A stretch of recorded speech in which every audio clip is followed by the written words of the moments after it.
স্বেচ্ছাসেবক দলের নেতা মুসাব্বির হত্যাকাণ্ডের পেছনে পরিকল্পনাকারী, অর্থের যোগানদাতা ও শুটারদের পরিচয় শনাক্তের দাবি করেছে ঢাকা মহানগর পুলিশের গোয়েন্দা বিভাগ ডিবি। ডিবির তথ্যমতে প্রায় 4.5 মাস আগে এই হত্যার পরিকল্পনা করা হয়। কারওয়ান বাজার এলাকা নিয়ন্ত্রণ নিয়ে দ্বন্দ্বের জেরে বিদেশে অবস্থানরত এক শীর্ষ সন্ত্রাসীর নির্দেশে মুসাব্বিরকে হত্যা করা হয়। এই হত্যাকাণ্ডে বিদেশ থেকে পাঠানো হয়েছে অন্তত 15 লাখ টাকা। গত বুধবার রাতে রাজধানীর তেজগাঁও থানার পশ্চিম তেজতুরি বাজার এলাকায় স্বেচ্ছাসেবক দলের নেতা আজিজুর রহমান ওরফে মুসাব্বিরকে গুলি করে হত্যা করে পালিয়ে যায় দুর্বৃত্তরা। ঘটনার সময় তার সঙ্গে থাকা সহযোগী সুফিয়ান ব্যাপারীও গুলিবিদ্ধ হন। প্রকাশ্যে গুলি চালিয়ে দ্রুত ঘটনাস্থল ত্যাগ করায় এলাকায় আতঙ্ক ছড়িয়ে পড়ে।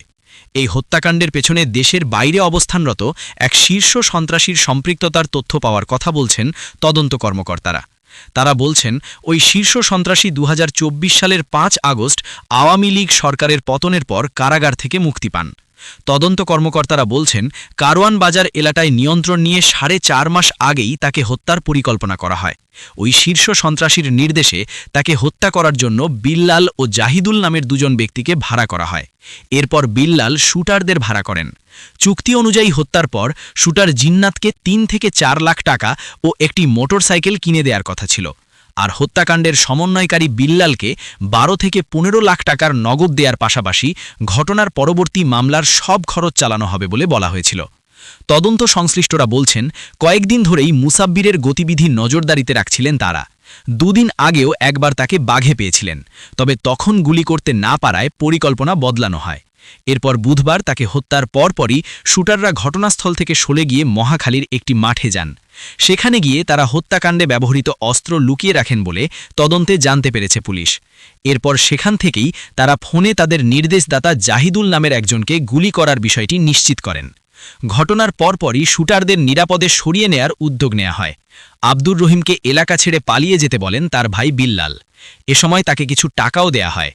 একই সময় আব্দুল কাদির বিল্লালকে 1,80,000 টাকা দেন। পুলিশের ভাষ্যমতে সেই টাকার একটি অংশ থেকেই শুটারদের টাকা দেওয়া হয়। এরপর বিল্লাল ও শুটার জিন্নাত মহাখালী এলাকা ছেড়ে উত্তরার 9 নম্বর সেক্টরের একটি আবাসিক হোটেলে গিয়ে আশ্রয় নেন। সেখানে অবস্থানকালে তারা মাদক সেবন করে বলেও তদন্তে তথ্য পাওয়া গেছে। আত্মগোপনের অংশ হিসাবে বিল্লাল উত্তরার বিভিন্ন দোকান থেকে 3টি নতুন মুঠোফোন কেনেন, যাতে পুরনো ফোনের মাধ্যমে অবস্থান শনাক্ত করা না যায়। নতুন ফোন কেনার পর বিল্লাল জিন্নাতকে কক্সবাজারে পালিয়ে যাবার পরামর্শ দেন এবং একটি মুঠোফোন তার হাতে তুলে দেন। তবে জিন্নাত সেই পরিকল্পনা অনুসরণ না করে গাজীপুরের গাঁচা এলাকায় নিজের বাড়িতে গিয়ে আশ্রয় নেন। তার সঙ্গে সেখানে যান রিয়াদ, যিনি আগে থেকেই মুসাব্বিরের গতিবিধির নজরদারিতে ছিলেন। এদিকে বিল্লাল জিন্নাতকে উত্তরার হোটেলে রেখে মোটরসাইকেলে করে মানিকগঞ্জের সাটুরিয়া এলাকায় আত্মগোপনে চলে যান। মানিকগঞ্জে যাওয়ার আগে সাভার এলাকায় নিজের ব্যবহৃত মুঠোফোন বন্ধ করে দেন তিনি, যাতে আইন শৃঙ্খলা বাহিনী তার অবস্থান শনাক্ত করতে না পারে। হত্যাকাণ্ডের পর গোয়েন্দা তথ্যের ভিত্তিতে ঢাকা, গাজীপুর, ময়মনসিংহ, নেত্রকোনা, ভৈরব ও কিশোরগঞ্জের বিভিন্ন এলাকায় একযোগে অভিযান চালায় ঢাকা মহানগর পুলিশের গোয়েন্দা বিভাগ। অভিযানে জিন্নাত, বিল্লাল, আব্দুল কাদের ও রিয়াদ এই 4 জনকে গ্রেপ্তার করা হয়। বিল্লালের কাছ থেকে হত্যাকাণ্ডে ব্যবহৃত মোটরসাইকেল উদ্ধার করা হলেও অস্ত্র এখনও উদ্ধার করা হয়নি। পুলিশ জানিয়েছে, এই হত্যাকাণ্ডে সরাসরি গুলি চালানো 2 শুটারের একজন গ্রেপ্তার হলেও অপরজন আব্দুল রহিম এখনও পলাতক। তাকে গ্রেপ্তারের চেষ্টা চলছে। পাশাপাশি হত্যার প্রকৃত উদ্দেশ্য, অর্থের উৎস এবং পুরো নেটওয়ার্ক চিহ্নিত করতে তদন্ত অব্যাহত রয়েছে। শরীফ ওসমান হাদি হত্যাকাণ্ড এখন আর শুধু একটি খুনের ঘটনা নয়, এটি রূপ নিচ্ছে ক্ষমতা, ভয় আর বিশ্বাসঘাতকতার এক ভয়ঙ্কর অধ্যায়। এতদিন ধরে যে সন্দেহকে সত্য বলে ধরে নেওয়া হয়েছিল, সেই সন্দেহেই লুকিয়েছিল সবচেয়ে বড় ভুল। আর সেই ভুল ধরতে এবার নড়ে চড়ে বসেছে ইউনূস প্রশাসন।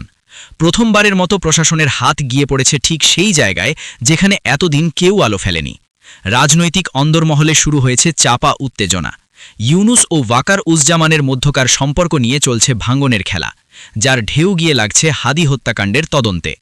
এতদিন ধরে যে গল্প সাধারণ মানুষকে শোনানো হয়েছিল, হাদিকে হত্যা করেছে ফয়সাল করিম মাসুদ আর সে ভারতে পালিয়ে গেছে, সেই গল্প এখন ভেঙে পড়ছে। কারণ আশ্চর্যজনকভাবে প্রশাসনের পক্ষ থেকে এমন কোনো চূড়ান্ত তথ্য কখনোই প্রকাশ করা হয়নি, বরং ডিজিএফআই-এর অনুসন্ধানে বেরিয়ে এসেছে এক ভয়ঙ্কর সত্য, যেখানে শুটার ফয়সালের নামের সঙ্গে জড়িয়ে যাচ্ছে এমন এক শক্তি যার ছায়া সেনাপ্রধান পর্যন্ত বিস্তৃত বলে আলোচনা চলছে। এরই মধ্যে সামনে এসেছে আরেকটি গুরুত্বপূর্ণ খবর।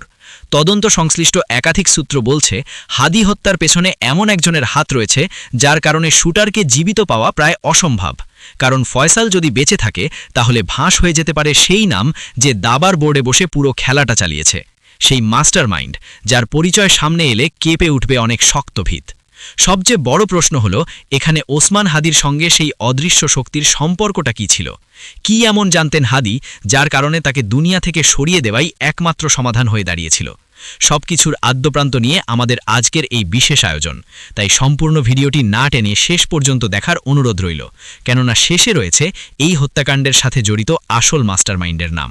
চলুন শুরু করা যাক। আপনারা ওসমান হাদির এক জ্বালাময়ী বক্তব্য শুনে থাকবেন, যেখানে সেনাপ্রধান ওয়াকার উজ্জামানকে নিয়ে হাদির আক্রমণাত্মক মন্তব্য চোখে পড়ে। সেনাবাহিনী কুশব্দ করলে ক্যান্টনমেন্টের সব ইট খুলে নিয়ে আসব। এই ভয় ডরহীন সাহসী বক্তব্যে আরও এক লাইন ছিল এমন, ওয়াকার, আপনি কি বাংলাদেশের সেনাপ্রধান নাকি ভারতের? এমন সরাসরি তীব্র মন্তব্য আগে কেউ বলার সাহস পেয়েছে বলে মনে হয় না। এই ওসমান হাদির এই সাহসী হুঙ্কার কি তার জন্য কাল হয়ে দাঁড়িয়েছে, যে কারণে তাকে আজ নিজের জীবন দিতে হলো? গতকাল রাত থেকে সামাজিক মাধ্যম জুড়ে ঘুরছে এক রহস্যময় ক্লু, হাদি হত্যার পেছনে এমন একজনের হাত রয়েছে যার কারণে শুটারকে জীবিত ধরা প্রায় অসম্ভব। কিন্তু মাস্টারমাইন্ডকে? জনমনে যে সন্দেহ শুরুতে শাহিন চেয়ারম্যানের দিকে ছিল, তা এখন অন্যদিকে মোড় নিয়েছে। সন্দেহের তীর এবার তীব্র হয়ে উঠেছে সেনাপ্রধান ওয়াকারুজ্জামানের দিকে। কিন্তু কেন ফয়সালকে জীবিত উদ্ধার করা সম্ভব নয়? এই প্রশ্ন সামাজিক মাধ্যমে তোলপাড় সৃষ্টি করেছে। এর উত্তরে ইনকিলাব মঞ্চ হুঁশিয়ারি দিয়েছে, খুনিকে দ্রুত জীবিত গ্রেপ্তার করুন, বন্দুকযুদ্ধের নাটক আমরা দেখতে চাই না। বিশ্লেষকরা মনে করছেন, বিগত বছরগুলোতে যেভাবে গুরুত্বপূর্ণ কিছু কেস বন্ধ করা হতো বন্দুকযুদ্ধের আড়ালে, ঠিক তেমনি হাদির মৃত্যুর পেছনে সুদূর প্রসারী নীল নকশা থাকতে পারে। এর মূল পরিচালক কে, সেই রহস্য এখনও উদ্ঘাটিত হয়নি। তবে ফয়সালকে জীবিত উদ্ধার করা যাবে কিনা, সময়ই তার উত্তর দেবে।